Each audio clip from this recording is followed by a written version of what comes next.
All right. Do we have any others besides those in Disneyland / the Magic Kingdom? If not, let's take a quick break. We'll come back. We're going to have to go a little more lightning round. But I had a feeling that would be the bulk of them would be in Disneyland specifically. All right. Let's take our quick break. And when we come back, we will talk about more overrated Disney rides.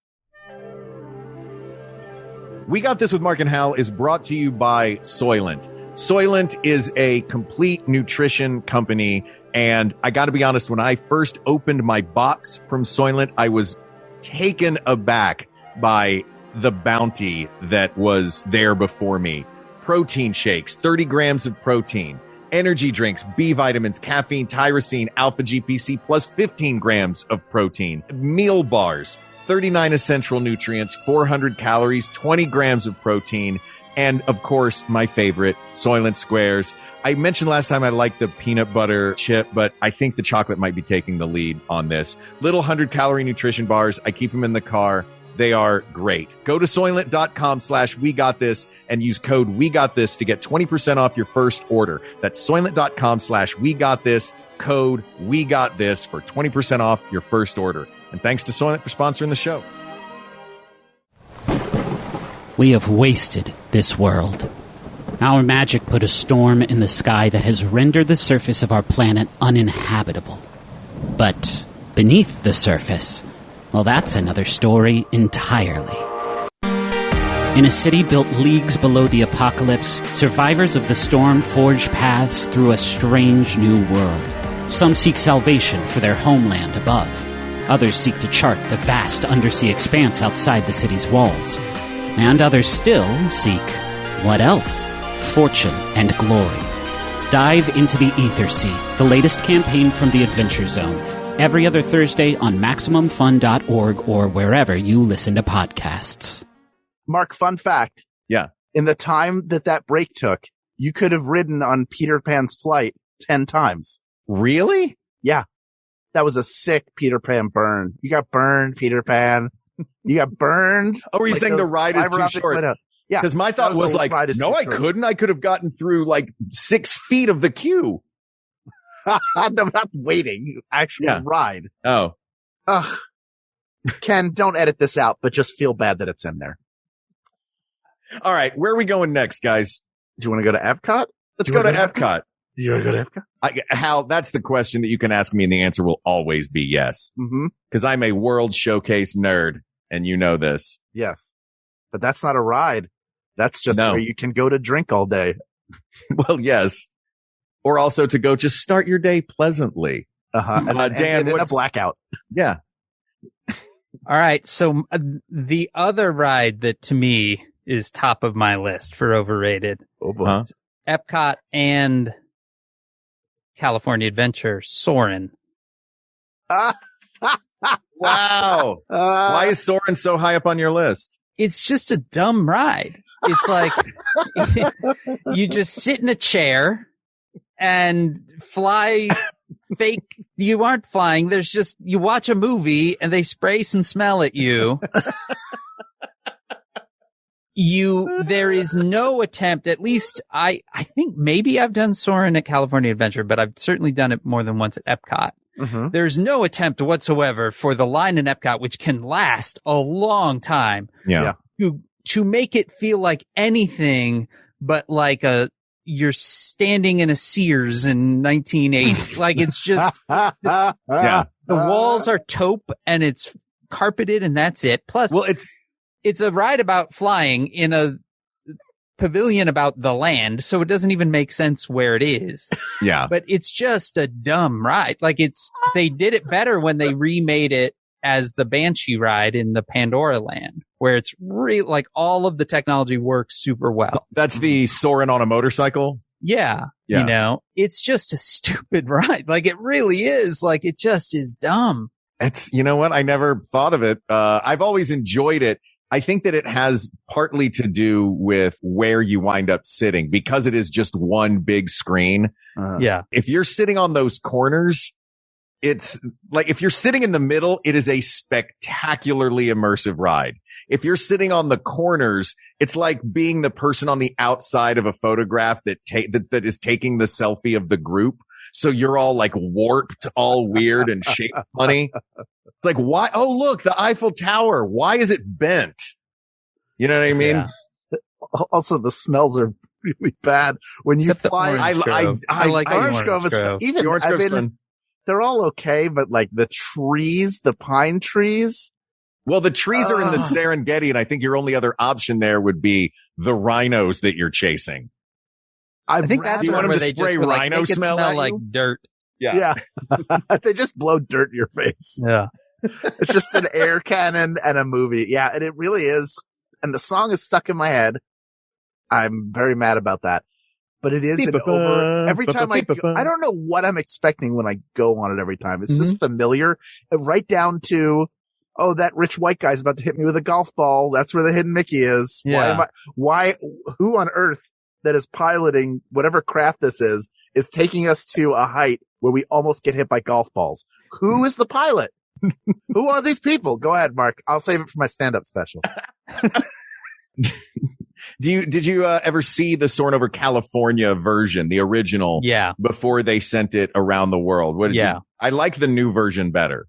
I mean, they're all just dumb. It's like a tourism video that someone's it's a tourism video with the third longest queue ever on August 5th, 2016. The wait time was 193 minutes. That's insane. Yeah, it's not good. Right.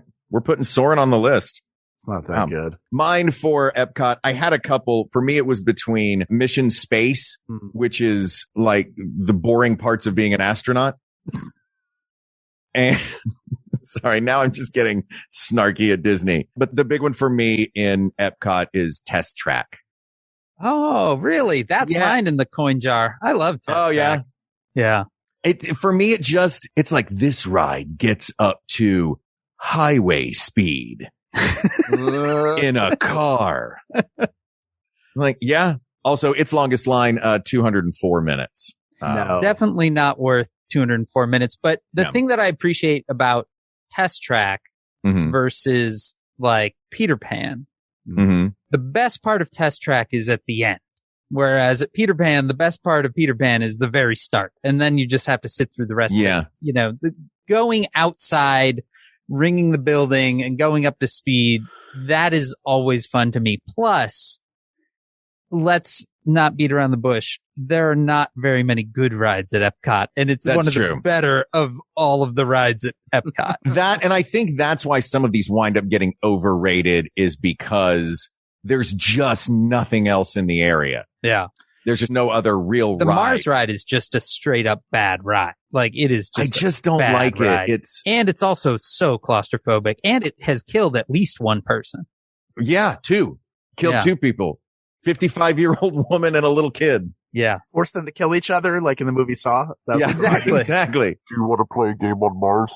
Well, the kid had to get the key out of the old lady. So. Yeah. Well, then I completely understand. This is also Test Track, for those who have not been to Epcot, was at least reskinned in part at Disney California Adventure as the Cars ride. Yeah. As part of Cars. It's the same technology. Yeah. Yeah. Which is an incredible ride. Oh, always worth the wait. It's great. That is always worth the wait. Is and the other thing about, I think they did a redo of Test Track, because I remember the first time I went on it, they were like, now we're going to drive through a hot room. Now we're going to drive through a cold room. Do you remember what temperatures were like? We're going to show you in a car. This is what rain is. Yeah. It's like, guys, we've all been in a car before. Yeah. I get going to the Magic Kingdom and being like, wow, I've never been on an 1860s train before. Test Track to me feels like, do you want to know what a Corolla feels like? Like, yeah, I'm fine. Hey, summer? That's what this room is. Bunch of hair dryers right in your face, set to hot. Next room? Cold. Though you're right. I think, though, Dan, the fact that the best part of that ride, yes, I mean, I joke about getting up to highway speed, but there are no other rides that you are going at highway speed, and it's going to go fast. It's called Test Track. The promise of that ride is that you're going to go fast and you're going to do a speed test, and it all builds up to that. Mm-hmm. Yeah. So that and also, I enjoy. Almost every ride in Epcot is terrible. So you got to do something. What do you guys have in Epcot? Anything else? Nope. All right. Let's jump back to California and talk about California Adventure. Anything in California Adventure? Mickey's Fun Wheel. Yeah. That's the Ferris wheel? Yeah. That thing is a nightmare as a ride. I enjoy scary rides. I have never felt more close to death than riding Mickey's Fun Wheel. That thing is terrifying. Before we do that, we have to pick something from Epcot. Sorry, I jumped ahead too soon since we picked one from Disneyland / the Magic Kingdom, and it was Peter Pan. What are we taking with us from Epcot? What were our finalists? Remind us. Our finalists were, I hate to say it, but I think the one that we've all kind of bashed the most with the most due is Soarin'. Yep. The other two on that were Mission Space and Test Track, but I don't think that they are as weirdly beloved as Soarin' is. Soarin' has a lot of, there's just too much merch for that ride. Yeah. It doesn't deserve the amount of merch that it should. Yeah. All right. So Soarin' is what is going through to the finals from Epcot. Now, let's talk about Disney, they dropped the S, California Adventure. You said, Dan, it's Mickey's Fun Wheel for me is the worst ride in any part of Disney. It is, I have only ridden it once. I rode it with my kid. And we were both just clinging. So I guess maybe to describe it first, it's just a big Ferris wheel, but some of the, what do you even call gondolas? it? Gondola. There you go. I was going to call them cabooses, but that's not what they are. Some of them, instead of being attached to the outside of the Ferris wheel, are attached to sort of weird blobule shaped tracks. Yes. And they freely move across these globule shaped tracks as the Ferris wheel rotates. And you don't know when you're going to hit the weird drop, and you start swinging in weird ways. And then because it's a Ferris wheel, the worst designed ride in the world, you have to constantly stop so they can let people off and then back on. So you're just stuck kind of teetering like you're on the edge of a thing. And it is such a falsely advertised thing. It is like an iconic part of the park, like the big Mickey Mouse. It's the head. image the for California Adventure. It is called a fun wheel. You don't get on it thinking that you are going to literally have your life flash in front of your eyes multiple times. I hate that ride. It does feel like a bit of a Final Destination the first time. God. It's that the car you're in, like, wait, Ferris wheels don't do this. Yeah. We were in the only thing I think that kept me from hanging on to any shred of my sanity. I would have gotten off that and just been like, Dan doesn't live here anymore. Right? The only thing that kept me vaguely grounded, we happened to be in the gondola. Yeah. With a guy he had worked at Disneyland a bunch, but his parents also had worked at Disneyland and in Imagineering. And so there was a point where he clearly figured out that we were not doing well. And so he just started narrating the ride for us. Literally okay, we've only got about, 3/4 of a rotation left. It's going to be okay. Yeah. We're going to, as we come up this curve, we're going to really get some hard G's soon. So just be prepared. And literally talked us through it all as we went. It's the only thing that kept me alive. I swear to God.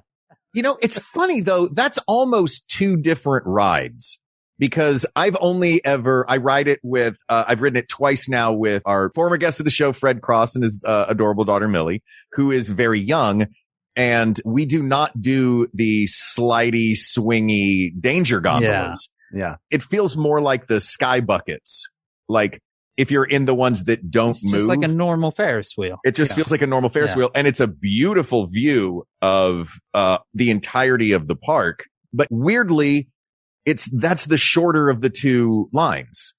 The long line is the one for the ones that slide you around. They should name it they should be like Mickey's Fun Wheel and Mickey's Murder Wheel. They're going to do that for Halloween Treat this year. Yeah. I hate that ride. All that said, I don't know that it's overrated because I don't like, anyone that has ridden the bad version is like, I'm never riding that again. And then the other version is just like, it's just a stupid Ferris wheel. Like, but is it overrated simply because that line is the longer one? Yeah. I think overall it's very rarely a long wait to get on it. Every time I go on the danger gondolas, not because I like thrill rides, but because I'm convinced that will be the time I overcome my fear. And instead the fear grows. So I'm clawed onto the cage, like, just thinking if the door flies open, I've got a good enough grip that I'm going to live. And when I look back on it, I'll think I'm a lot stronger than I thought I was. But it's terrible. It's not a great all Ferris wheels. I don't like heights, so my palms are getting sweaty right now talking about it. All right, well let's get off at the Ferris wheel. Okay, I'll throw another one out for you in the same area, Hal. It's in the same area. Oh, if you say the same one I do, I'm going to be shocked. There is one. You know what? Have you ever played Nintendo Wii on a couch with wheels? Because that's Toy Story Midway Mania. I was going to say that too.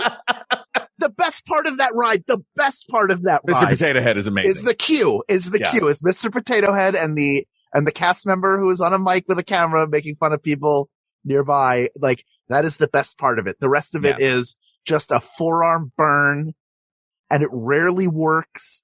And even when it does work, it's sort of like, this is vaguely themed around Pixar, and it's not even, I'm looking at 2D animated versions of all the characters. So you've downgraded the work of Pixar to make me tug on a rope at the speed of light for what feels like 3 hours until I pull every muscle up my arm and have to turn into the damn Winter Soldier by the time I get off. Oh my God.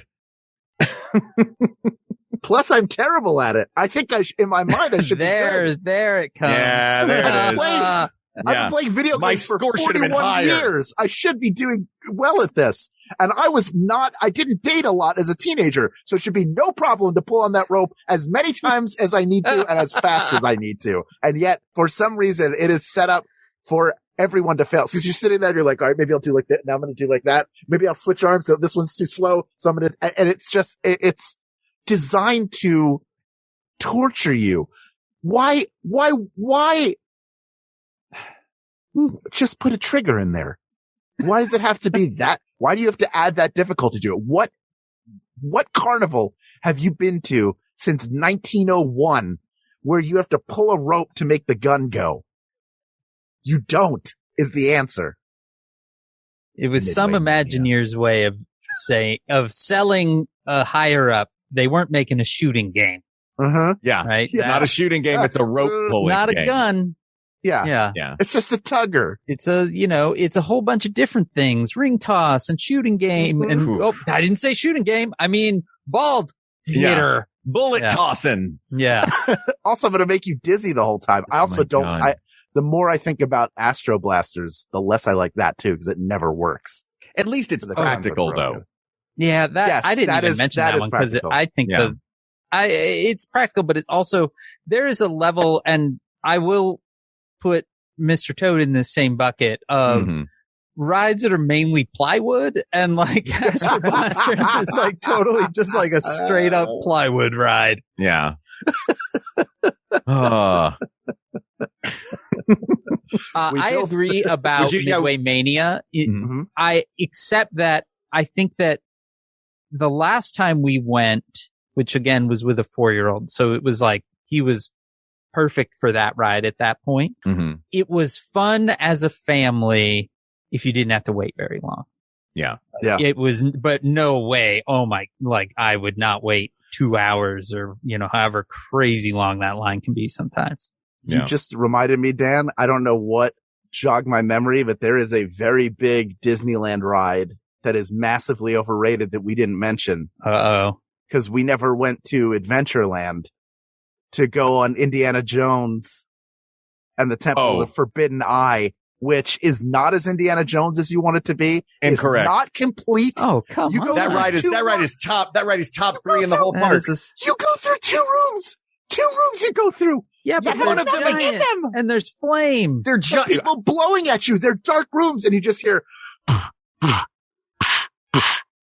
like somebody trapped Michael Winslow behind a wall, and he can't punch it, but he's making the sound like he's going to punch it. That's all there is. They didn't even finish the ride. All right, Rodney Disneyfield.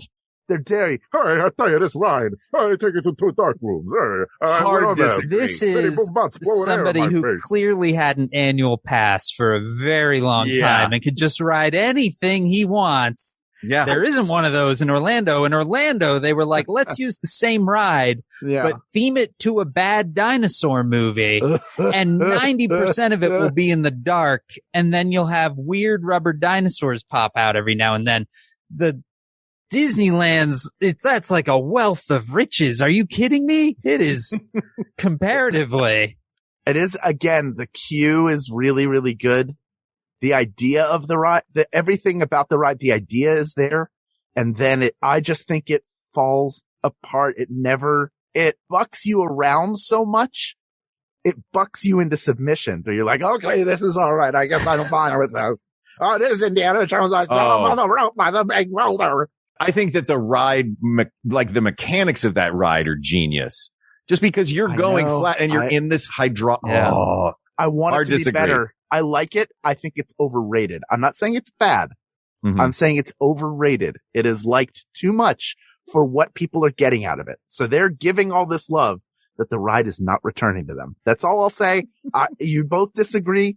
And there are more overrated rides. Midway Mania is way more overrated, as is Soarin', but I forgot I had that on my list and completely forgot to bring it up because it is a look, if you've never ridden it before and it's the only time you're ever going, the first time you ride almost any attraction is going to be enjoyable in some except maybe the Death Wheel. Well, that's, that also might be the last time you ride it. All right, Disney adults, we got a couple of more parks to do. Okay. What are we taking out of California Adventure? Do we have any more contenders besides Mickey's Fun Wheel and Midway Mania? No, I guess Soarin' is also California Adventure, but I think it's, but we get a twofer though. I think it's Midway Mania because all 3 of us agree and it's massively popular, but never as good. Like the drop off from the first time you ride it to every subsequent time, you are chasing the dragon and you will never catch it. All right, let's go back to Florida. We've cleared the docket of Disneyland, the Disneyland Resort. Let's go back to Florida and, we've got a couple more parks. We can kind of lump these in, I think. That's, formerly Disney MGM Studios. It's Disney Studios now, right? Yeah. So Hollywood Studios. Disney's Hollywood Studios. Yeah.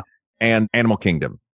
Thoughts? I think we mentioned it at the very top, but Rock and Roller Coaster. Yeah. Rock and Roller Coaster it's fine as a dark ride roller coaster. You know, it goes upside down. I think it's the only roller coaster in all of Disney World that goes upside down, right? I think the Incredicoaster or whatever they call it now goes upside down. Yeah. It's just weird. Like it is an Aerosmith roller coaster. Yeah. Nobody thought when they signed that contract, maybe we should limit the length of time that we're using Aerosmith. Yeah. And this is like Get a Grip era Aerosmith, I think, that is the band in this one. Cause this came out in what, late 90s? I think it's the Love in an Elevator. Yeah. Whatever that one was. Oh yeah. Also your Pump era Aerosmith. Oh, slightly later than Pump. The whole theming of this roller coaster. It is, I like it as a roller coaster. It's indoors. It's dark. There's cool little bits of lit up LA-ness inside. You know, there's the freeway. The idea is you are in a limousine going to an Aerosmith concert and you get to watch before you get on. The way that this ride is themed is Steven Tyler and the rest of Aerosmith are standing there in a recording studio and they're the ones that have to say, hey, why don't these people out here come join us and grab this giant super stretch limo and join us at our concert. Well, the freeways are going to be crazy right now. Like the theming is bonkers of that ride. Theming is bonkers. I will agree with that.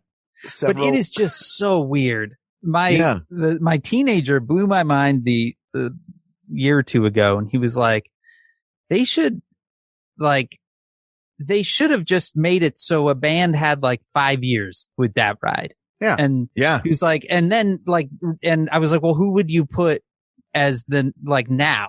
And he was like, you make like BTS, right? And it's like, oh, wow. Yeah. You know, like the whole thing is just that entry, like the recording studio room. You can just put a new video of whatever band, and then the rest is basically the same. You just need some new tracks for them, and you get a continually renewed batch of fans. Why they haven't done that? I mean, it seems like that would be fairly easy to do. Limited because run. like Michael Eisner signed a like in perpetuity like contract or something throughout the universe in all media. Heretofore devised. The CEO of Disney is just like waiting for Steven Tyler to die. He's like, finally.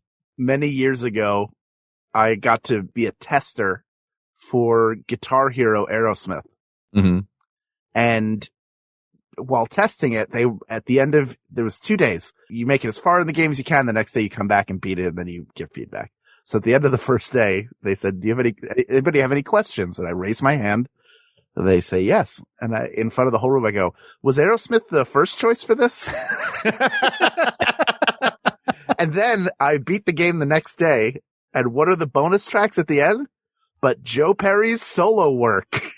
Ooh. Wow. So if you finish the game, you get punished. And that day, they asked if there were any questions. And I said, are these temp tracks? Oh my God. Are you waiting for actual bonus tracks to come in? Or do we have to listen to Joe Perry sing lead on a song 5 times? So I certainly would not want to be on a roller coaster. Look, sometimes you need a 10 or 2 to sing a song instead of a 10 or 1, Hal. Sometimes you do, but not that day. Oh. All right. So, I would say that that's probably universally viewed as the one to pull from there. What about Animal Kingdom? Do we have one in Animal Kingdom that comes to mind? And is there anything in any of these parks that's going to beat what we already have? I don't think so. That's the big question. Is it even worth going through Animal Kingdom? I love Animal Kingdom. The one where we think that they're giving the animals a better life, but also it kind of seems like lions would rather be in their natural habitat. Than Florida. That's the ride that you ride that just reminds you why they used animatronic ones on the Jungle Cruise, because they're just sleeping all day. Yeah, you know how cheetahs. No, I like it feels like a departure. It doesn't feel like a Disney attraction to me. It feels like what Disney would do if they were making a zoo. Well, we all know that gorillas thrive in the natural swamp habitats of Central Florida.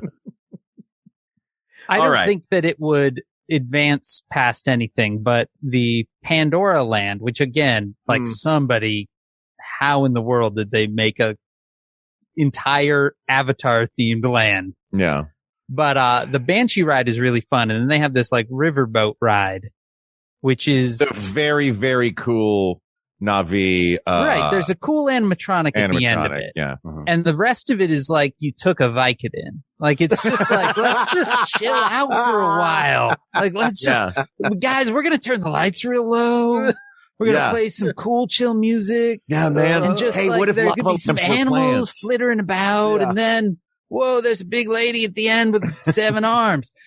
I realized one time, I have specific feeling about that ride because there are not a lot of rides at Animal Kingdom. And if you have a small child, there are basically none except for that ride. And so, like my wife rode that ride, I think 4 or 5 times while my kid and I were in the Banshee line.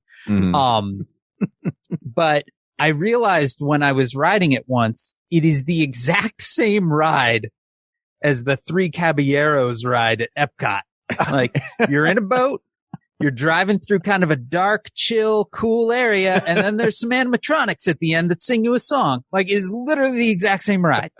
I love that ride. Oh yeah, Three Caballeros. Mexico. It's great. Amazing. Yeah. All right, gentlemen, we have our finalists. We're not pulling anything from Animal Kingdom. We have Peter Pan's Flight, Soarin', Autopia, Midway Mania, and the Rock and Roller Coaster. Do we have one that immediately comes to mind? I would eliminate the Rock and Roller Coaster. I agree it's overrated. And this is not even having ridden it. I know it's overrated. Like I can suss that out, but it is not as iconic as some of these other rides. Nor is it as Disney. So the fall is even bigger when they take a swing with their own IP. Yeah. I would agree with that. Peter Pan, Soarin', Autopia, and Midway Mania. There's one that's the clear winner for me. I don't know if it's the same for you guys. It's the one that all three of us, I think, were like, oh yeah, screw that ride. I would, in that lineup, if I were taking one off, and I know I bagged on it, I would take Peter Pan off. Yeah. Like, I know I it's totally overrated, in terms of the ride length, but in that group, it's the best of the four. Like, it's that's the one. If someone was like, guess what? You're getting a free trip to Disney, except you can only ride these four rides. That would be the only one that I'm like, oh, cool. I get to ride that one. Yep. Yeah. We have Soarin', Autopia, and Midway Mania. I feel like Autopia is one we can drop off too. The reason being there's no mystery to it. While you're waiting in line, you're watching it break down. So you're making a conscious choice at that point to go, you're either dumb enough to say, mine will be different, or you're smart enough to say, hey, it's going to break down, but that's part of the experience. And this is one of the original rides that was there day one in 1955. So I'm riding it for posterity. I think there are very few people who show up at Disneyland that are over the age of 16 that are like, and I gotta hit Autopia. Like, you either do it as a nod to the history of the park, or you do it because you have a kid who wants the joy of driving a car by themselves, or better yet, to go with your parent and have them in the seat next to you. And then it's like, isn't this a reversal? Maybe I won't take you to your job. I don't know that is that. I don't even realize at this age that that's something that you would relish, but I have control. I guess I see it as, cause for me, this one was the one that I thought was going to absolutely win. It was an opening ride and it still is terrible. I worked there for 9 years and I rode it once and hated it. But it always has an hour-long wait. So that for me was what put it at the top. But I guess I don't think of it as like, I don't know. Is the object of this to objectively find a overrated ride, or at this point, is it like who do we just want to see the biggest fall of the beloved? Because there's one on here that I feel like is a beloved one that would be a big fall. And that's Soarin'. I think it's between Soarin' and Midway Mania to me personally. Oh, that's funny. I don't know. Dan, what do you think? I would say it's between Soarin' and Autopia, and except I would say that Hal, you did just hit a little like memory spot in my heart where I did remember when my older kid was young, and that was the selling. Like, I get to drive. Yeah. Now, granted, within 30 seconds of being out of the gate, I was like hitting the brake because we were just all over the place and like grabbing the wheel and helping him straighten out. It was terrible. But there was that moment before you hit the gas where he was like, this is cool. And that's the thing. That is what that ride is. That ride is where it falls down is that it's really that is a kid's ride. Once you're old enough, it might as well be a ride where you balance your checkbook for 10 minutes. Like, it's just, this is an adult thing. I do it all the time. I'm terrible at balancing a checkbook but fine at driving. But as a kid, that is the excitement. The experience of Soarin' is you are all supposed to be flying. You may take that in different ways, but that is an all ages ride. And even Midway Mania, a child doesn't have the forearm strength to be quick enough to win that game. It's just impossible. It's impossible. You can't do enough tricep curls or kickbacks or wrist raises or whatever the hell else you have to do to get your arms strong enough to do well at that game. But that is intended to be for everybody. Or if it's a children's ride, it is overly populated with adults. Like I could trying to get a high score. I could draw a sketch right now. I bet you we could all, if I said, give me a drawing of the typical person in line, we would all draw the same, like jean shorts, sleeveless shirt, small backpack, Mickey ears, and low cut socks with sneakers. Yes? That is very specific. Marry a child in sight. Really specific. I'm talking about Disney adults, right? You have your backpack, and I had my backpack, I called it my D bag, my Disney bag, that was filled with all my supplies. Like, you have to have your backpack. Wow. See, but look, can I say this as a cast member for a very long time? No, you don't.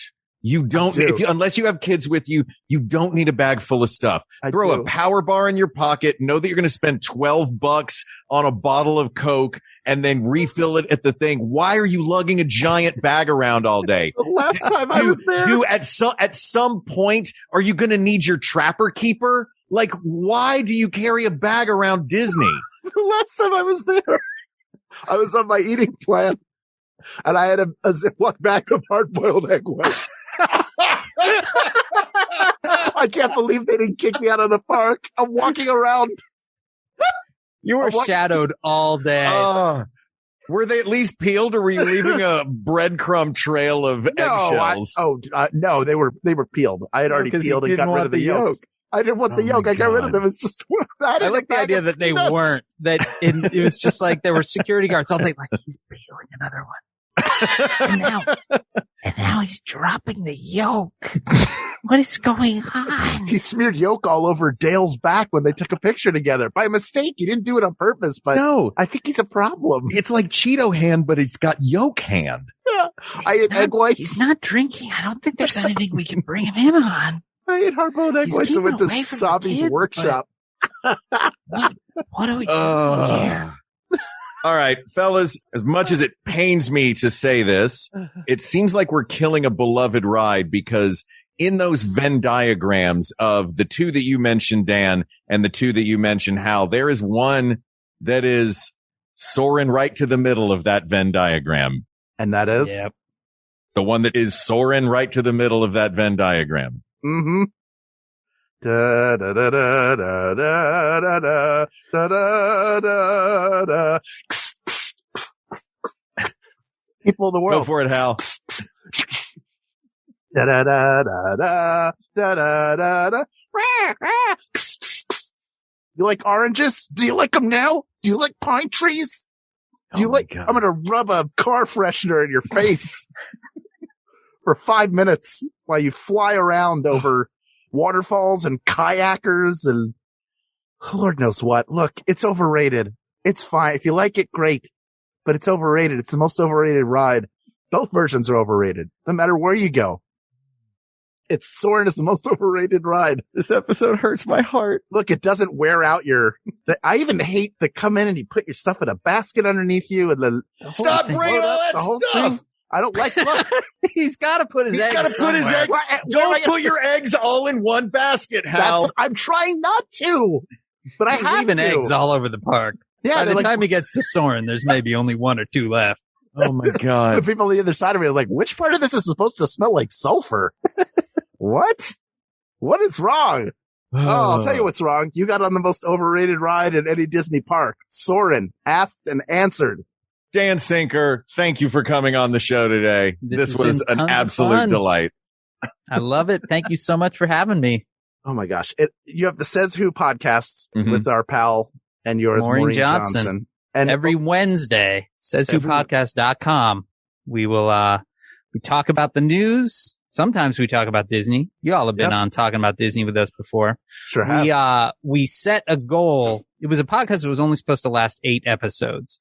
The final 8 weeks of the 2016 presidential election. And then we were going to end with a fun live show and we were going to celebrate that Donald Trump didn't win. And then he did. And then we were like, are we going to keep going? And now we've done over 200 episodes. But the deal was we were only going to go until he left office. And then we were going to go to Disney World.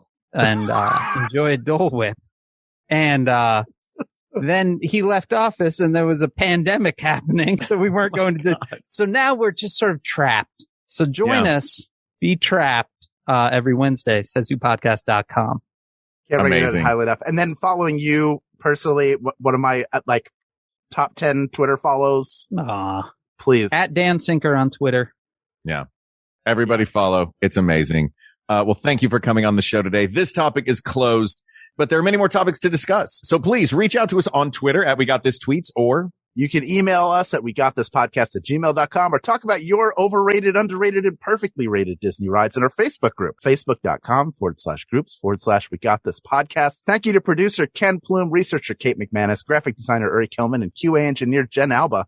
And thanks, of course, to our musicians, Jonathan Dinerstein and Mike Furman, for our score and theme song, respectively. And thanks to you, the people of the world, for giving us a chance to talk about and laugh at and enjoy the happiest place on earth. Thank you, thank you, thank you.